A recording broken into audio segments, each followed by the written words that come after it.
So, New Zealand, a nation known for its chill vibes, friendly faces, and a love of a good pie.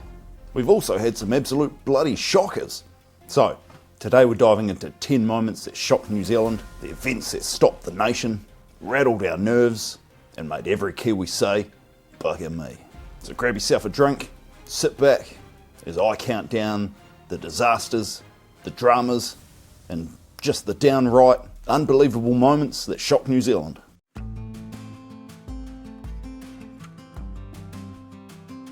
Napier. On the morning of February the 3rd, 1931, at exactly 10:47 a.m, the Hawke's Bay region decided to test gravity, and it lost. A massive 7.8 magnitude earthquake tore through the region, flattening Napier, Hastings, and just about anything standing upright. The shaking lasted 2.5 minutes. Buildings collapsed, roads split open, fires broke out, and even the hospital had to move patients onto the beach. Officially, 256 people lost their lives, a staggering number at the time. But somehow, the survivors got to work immediately, clearing the rubble, rescuing the neighbours, and salvaging what they could. Within days, temporary hospitals were running and food was being handed out, and the town spirit refused to stay buried under the bricks. Out of the ruins came something extraordinary. Napier was rebuilt almost entirely in sleek, geometric style of the 1930s, turning tragedy into one of New Zealand's most iconic architectural makeovers. Today, Napier celebrates the quake with an annual Art Deco festival. 1981, the year that mullets and moustaches were magnificent, short shorts were dangerously high, and New Zealanders decided to punch each other in the name of racism and rugby.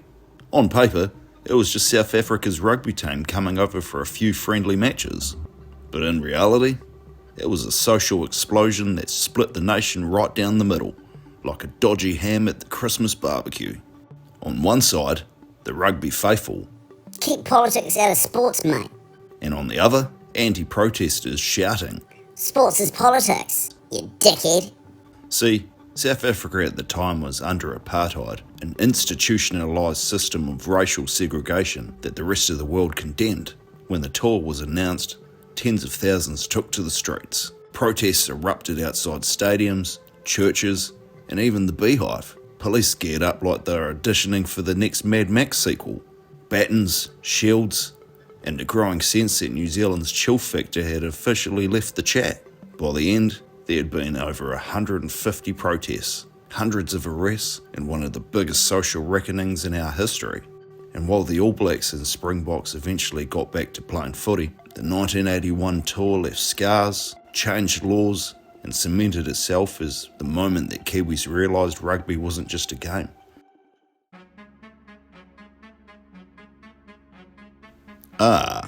White Island. We're on our way to Jeffrey Epstein's infamous private island. No, not that one.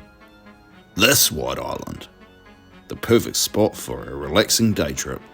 On December the 9th, 2019, 47 people were on the island when it decided it had enough visitors for a lifetime and erupted without any notice. It was sudden, violent, and over in minutes, sending plumes of ash, toxic gas, and debris into the sky. For those that were there, it was absolute chaos. 22 lives were lost, and many others suffered severe burns. In the months that followed, investigators pointed fingers at everyone. Eventually, WorkSafe charged multiple organisations for failing to protect its visitors. These days, White Island is closed to tourists.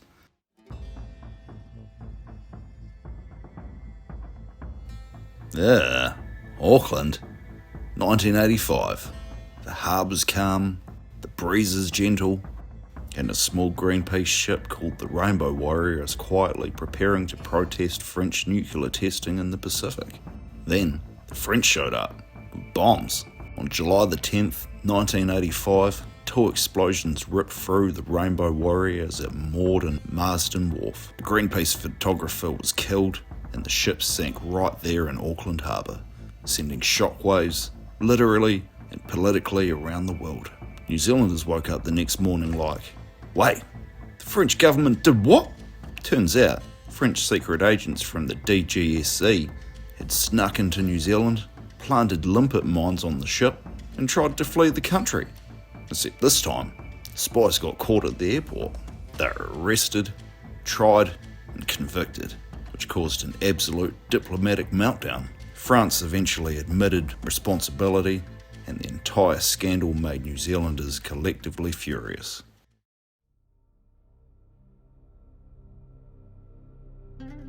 It's November the 19th, 2010. Deep in the rugged hills of the west coast, the rain never stops, neither do the miners. But something went horribly wrong that day. At 3:44 p.m, a massive explosion tore through the Pike River coal mine. There were 31 men underground, and only 2 made it out alive. For days, the country watched and waited, hoping, praying, refreshing the news every 5 minutes. Families camped out near the mine, desperate for updates. The rescuers tried to reach the trapped miners. After several days and a second explosion, it became clear that there were no survivors. 29 men, fathers, sons, brothers, all gone. The disaster devastated the west coast. It was New Zealand's worst mining tragedy in nearly a century. A royal commission of inquiry found serious failings in safety standards, management and oversight. Basically a perfect storm of corners cut and warnings ignored.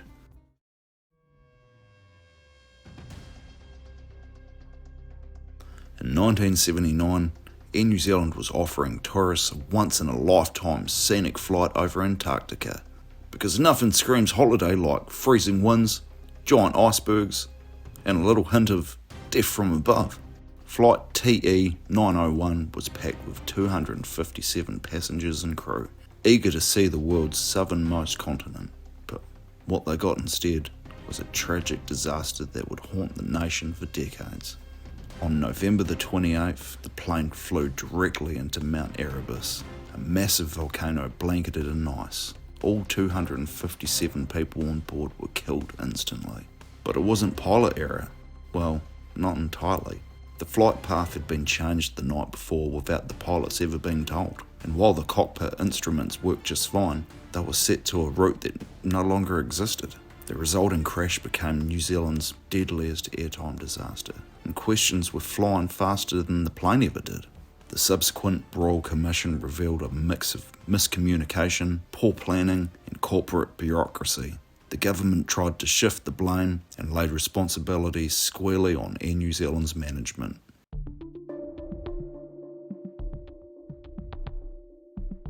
"2023, the year that Mother Nature decided that New Zealand needed a full rinse cycle.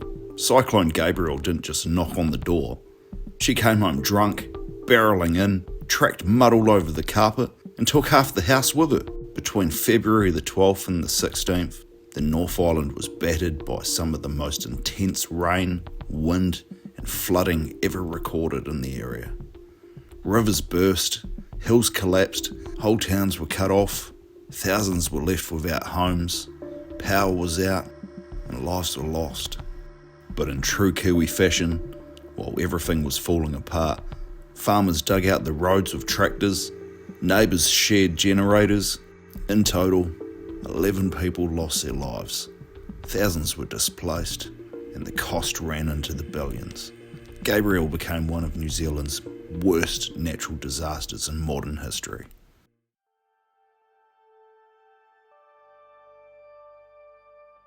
Christchurch, the Garden City. Quaint streets, friendly cafes, and just enough English charm to make you feel like you're in a slightly sunnier London. Then, in September 2010, the ground said, "Hold my beer." A magnitude 7.1 earthquake struck near Darfield. No fatalities this time, but it served as a grim warning. Fast forward 5 months, February the 22nd, 2011.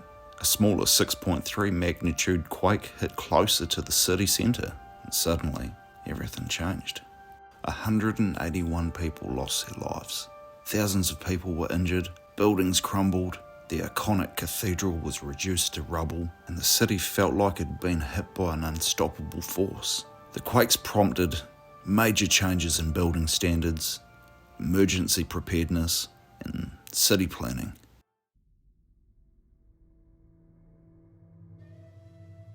It's April 10th, 1968, Wellington Harbour. The wind's always wild, the coffee's strong, but on this particular morning, the sea decided to audition for a disaster movie.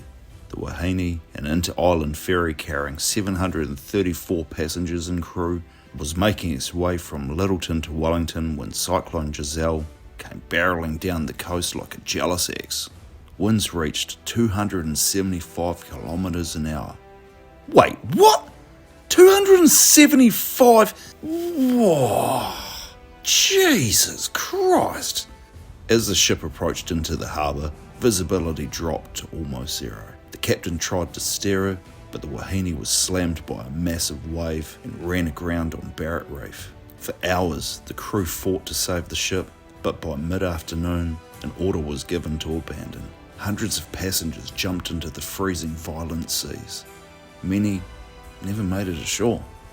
In total, 51 people lost their lives that day. The images of the boat collapsing off the coast were broadcast nationwide, and it was the first major disaster to ever be caught live on TV in New Zealand. And it became a reminder that when it comes to storms, Wellington doesn't fuck around.